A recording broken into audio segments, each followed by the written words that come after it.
یہ کتنی خوبصورت بات ہے نا کہ اللہ آپ کے ہر اس خیال سے بھی واقف ہے جو آپ نے زندگی میں کبھی بھی محسوس کیا ہے۔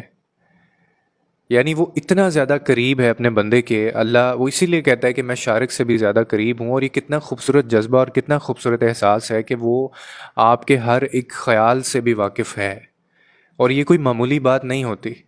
ایک عام انسان جب ہمیں سمجھتا ہے نا، یا ہماری باتوں کو، ہمارے جذبوں کو، ہمارے احساسات کو جب وہ انڈرسٹینڈ کرتا ہے، تو ہم اس کو کتنا اپنے قریب رکھنے کی کوشش کرتے ہیں زندگی میں۔ ہماری یہ خواہش ہوتی ہے کہ ہم ساری چیزیں اسی کے ساتھ شیئر کریں، ہم اسی کو بتائیں، کیوں؟ کیونکہ وہ سمجھتا ہے ہمیں۔ تو ایک ذات ایسی ہے جو آپ کے خیال تک سے واقف ہوتا ہے۔ یعنی یہاں مجھے زندگی میں کوئی خیال آیا، اور میں ابھی وہ اپنی زباں پہ لے کے بھی نہیں آیا، میں نے ابھی لبوں سے کہا بھی نہیں ہے وہ، لیکن وہ ذات اس خیال سے بھی واقف ہے۔ تو میں اس کو کیوں نہ بتانا چاہوں گا اپنی ساری چیزیں، میں اس کے ساتھ اپنی ساری کہانی کیوں شیئر نہیں کرنا چاہوں گا؟ یہ کتنی خوبصورت بات ہے۔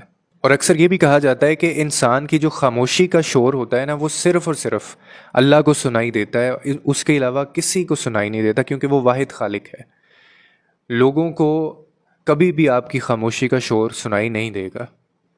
تو اسی لیے لوگوں سے یہ توقعات رکھا بھی نہ کریں کہ لوگ آپ کو سمجھیں گے، لوگ آپ کو حوصلہ دیں گے، یا لوگ آپ کا سہارا بنیں گے۔ ایسا نہیں ہو سکتا۔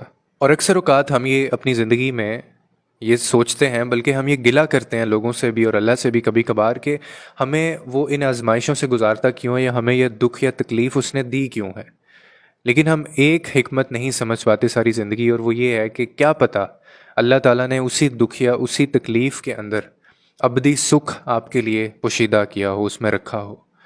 کبھی کبھار آپ کی آزمائش، کبھی کبھار آپ کا دکھ یا آپ کی تکلیف، یا جس مشکل وقت سے آپ گزر رہے ہوتے ہیں، اسی کے اندر ایک ایسا ابدی سکھ بھی شامل ہوتا ہے جو آپ کو ساری زندگی سکون میں لے آتا ہے، اور وہ بہت سارے راز کھول رہا ہوتا ہے آپ کی زندگی میں۔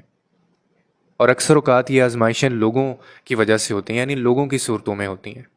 میں اکثر ایک سوال کرتا ہوں کہ کیا یہ بری بات ہے کہ اللہ آپ سے کسی ایسے شخص کو دور کر دے جو آپ کے ساتھ سنسیئر ہی نہیں ہے؟